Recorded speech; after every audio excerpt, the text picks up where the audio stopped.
I was 14 when it happened, and to this day, I still can't sleep in silence. I need a fan running music, white noise, something, because silence reminds me of that night and what I heard outside the hospital window. It was supposed to be just one night. The pediatric wing, mid-sized hospital, Southern Arizona. 3rd floor private room. No big deal. I don't even remember why I was admitted. Maybe I've blocked it out. All I remember is the room. Cold air, bleach-scrubbed floors. A cartoon mural peeling off the wall behind my bed, and the window. Tall, narrow, locked, with a cheap aluminum latch screwed into the frame. Outside that window, a rusted security grill bolted to the brick, like they were afraid kids might try to sneak out. 2 locks, one at the top, stiff but working, and one lower down near the sill, completely bent out of shape. I remember rattling it that first night. It wobbled, didn't catch at all, like someone had slammed it shut too hard and broke it. Or maybe someone tried to open it from the inside. 1.28. Dinner was bland. Lukewarm turkey, instant mashed potatoes, a plastic cup of red Jell-O that wobbled too much. I poked it with a spoon, took one bite, gave up. At about 7:30, a nurse came in, Diane. Her badge had sparkly star stickers on it and a faded rainbow pin. She had that tired but kind energy, like she'd been on her feet since sunrise but still remembered how to smile. "All right, sweetheart," she said. "Doctor says you're here just for observation. One night, I'll be on shift till morning." She handed me a paper cup with 2 pink tablets. "Just Benadryl. It'll help you sleep. Nothing scary." I took them dry and nodded. She dimmed the light, adjusted my blanket, smiled. "If you need anything, just press that call button, okay? Don't be shy." Then she left. The door clicked shut, and that's when the silence settled in. Hospital silence is thick. It feels like insulation, like it's pressing in from the walls. No hallway noise, no machines. Just the hum of the old TV in the corner and the occasional pop from the vent. I tried watching something on the ceiling-mounted screen. Some rerun about kids exploring haunted lighthouses. Green night vision, fake jump scares. Didn't help. I was starting to feel drowsy, heavy-limbed. But before sleep could drag me under, I heard it. From the hallway. Fast footsteps. A crash like a tray tipping over. And then, he was at the window. A voice, a boy. Maybe a year younger than me. Scared, panicked. Then a girl. He was just standing there, looking in. My heart raced, I sat up. Blood pounding in my ears. Then another kid, nearly in tears. He was pale, so pale, like a skeleton in clothes. He was watching us. Nurse Diane tried to calm them. "Hey, slow down. What are you talking about? Which window?" "You know, room 304. He was right there." I slipped off the bed, tiptoed to the door, peeked through the little window. I saw Diane hurrying past, clipboard in hand. She looked shaken. The intercom buzzed. "Security to pediatric wing, floor 3. A few minutes later, 2 security guys passed by. One had a flashlight, the other, a walkie. They didn't look amused. I backed away from the door, walked slowly to the window, pulled the curtain just a bit. Outside, just blackness, dead grass, leaning fence. An old maintenance shed way out past the lot. Everything was still. The rooftop floodlights, they were off. I checked the window again. Top lock, fine. Bottom lock, still loose. Still broken. Probably just some bored kid trying to escape the cafeteria meatloaf. Then, footsteps again. Nurse Diane. But her voice, it was off. Too calm, too steady. "Sorry for the excitement, hun," she said. "Some of the other kids had a scare. Thought they saw someone outside their window." She walked to mine, smiled, wiggled the top latch. "See? All locked up. No way anyone's peeking in." She didn't check the bottom one. I hesitated, then asked, "But we're on the 3rd floor." She laughed. Too softly, didn't meet my eyes. "Exactly. No one's climbing up here. Probably just shadows." I almost nodded. Almost. But then I remembered what the girl said, and just as Diane turned to leave, I heard her whispering to another nurse. They all swore he was right there. One of them said, "He wasn't walking." That's when I realized this wasn't a dream. It wasn't the Benadryl. Something had been out there. And maybe it still was. I didn't sleep. Not really. I drifted in and out, Benadryl fog, heavy limbs, too alert mind. The cartoon mural looked different. Colors faded, shapes warped. I stared at the ceiling, watching the shadows. Then I heard it. A tap. Sharp. Close. Another tap. Lower, like at the base of the door. Then a slow, dragging sound, like something heavy being pulled across tile.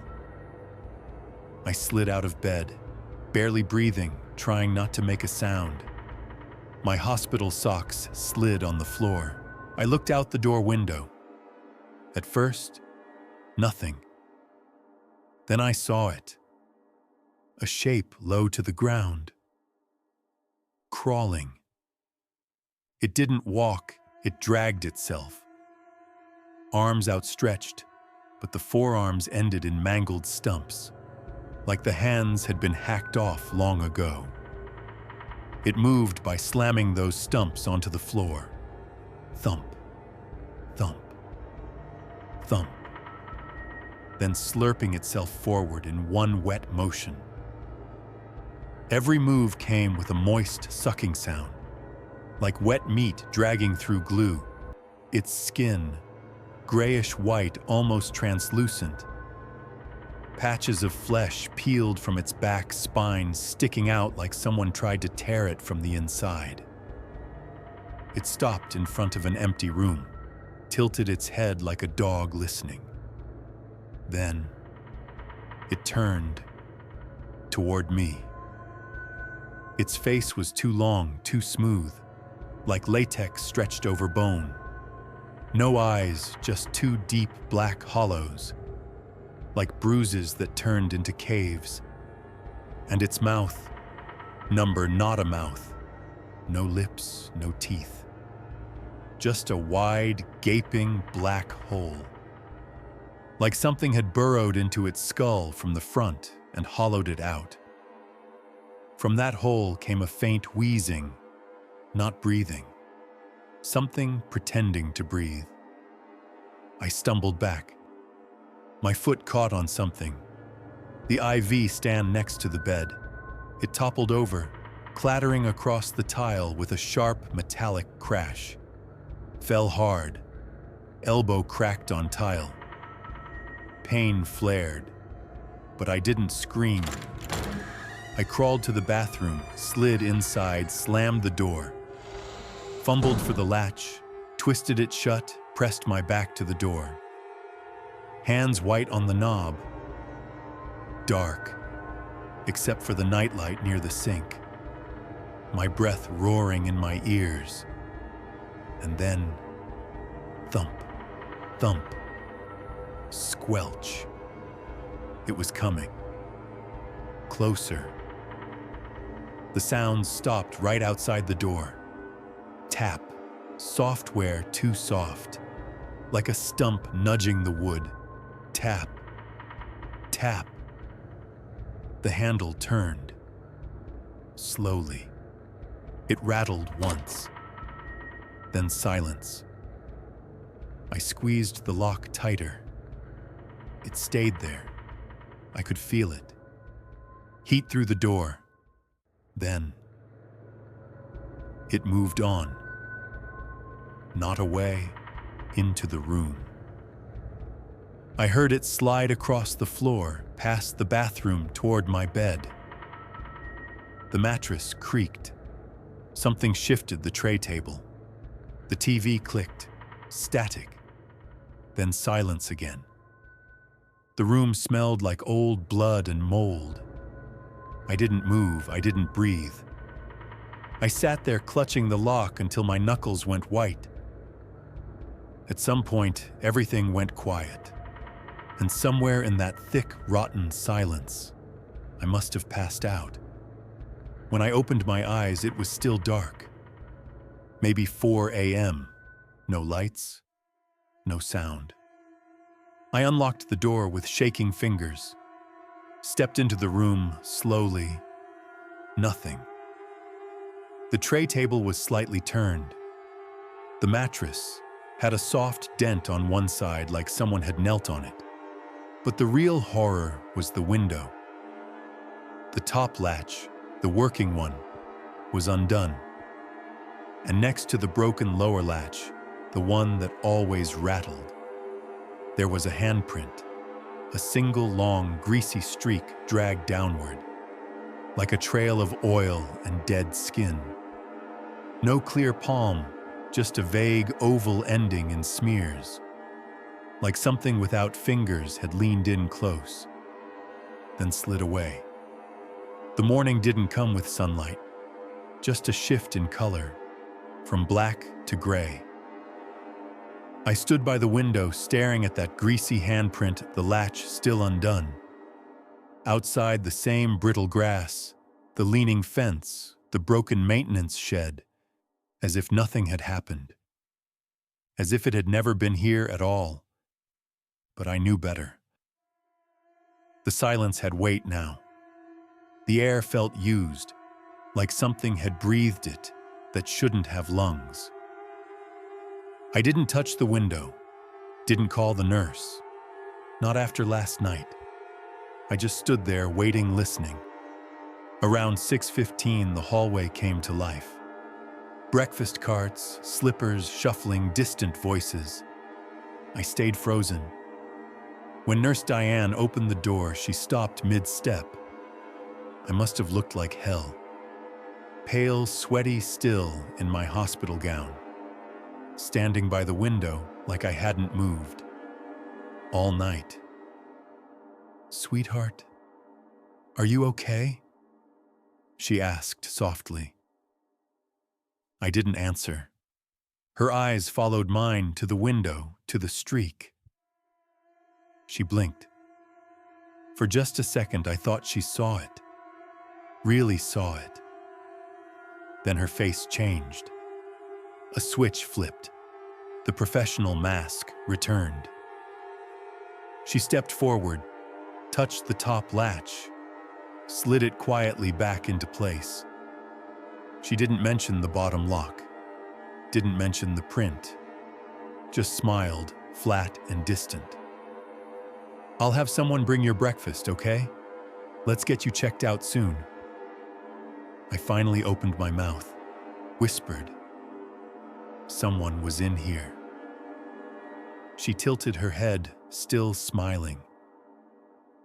"No one was here, sweetheart." You had a rough night, that's all. The meds probably made it worse. I shook my head. It wasn't a dream. Her smile froze, eyes not meeting mine. I believe you thought it was real, she said gently. But security would have seen something. They did another sweep this morning. Then explain that. I pointed at the print. She looked, paused, then said, probably condensation. From your hand. I didn't touch it. She didn't respond, just stared at me a little too long. Then turned and left the room. Two of them, same guys from last night. One stayed in the hallway. The other stepped in with a flashlight and a clipboard. He didn't look at me, just inspected the window, the latch, the sill. He ran a cloth over the glass, the greasy mark smeared, long gray too wide for any normal hand. He didn't say a word. Then he checked the bottom latch, wiggled it, still broken. Was like that when I got here, I said quietly. He didn't look at me, just wrote something down. Anything missing? He asked. I blinked. What? From your room. Anything stolen, moved, damaged? No, I said, but then it was probably wind. He shrugged. Or someone touched the window from inside. On the third floor? I asked. He didn't respond. By 8:30, they told me I was being discharged. No explanation, no questions, no follow-up.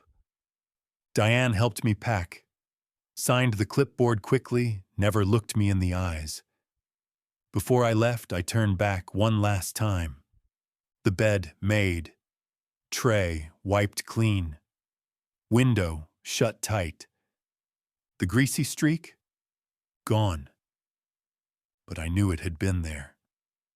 And that meant it had been there too. I didn't tell anyone after that. Not my mom, not the pediatrician, not the therapist they sent me to 2 years later when I couldn't sleep. I kept it locked up, buried deep, until now. I'm 18. And last week I passed that hospital while riding the bus home from work. It looked the same. Beige broken, that same cartoon mural faded on the third floor wall. Only now that wing is shut down. Dark windows, no lights. I asked around. Apparently they closed that part of the building 4 years ago. Safety concerns, someone said. But no one could say what exactly happened. One nurse I met, older lady name tag said L. Gomez, gave me a strange look when I asked. That floor? She said. Nothing but problems. Kids hearing things, seeing shadows. One boy tried to claw through the window screen with his bare hands. Bled all over the place. I asked her, when? She checked her chart. Says January, about 6 years ago. Why? I didn't answer, just thanked her and left. But here's the thing.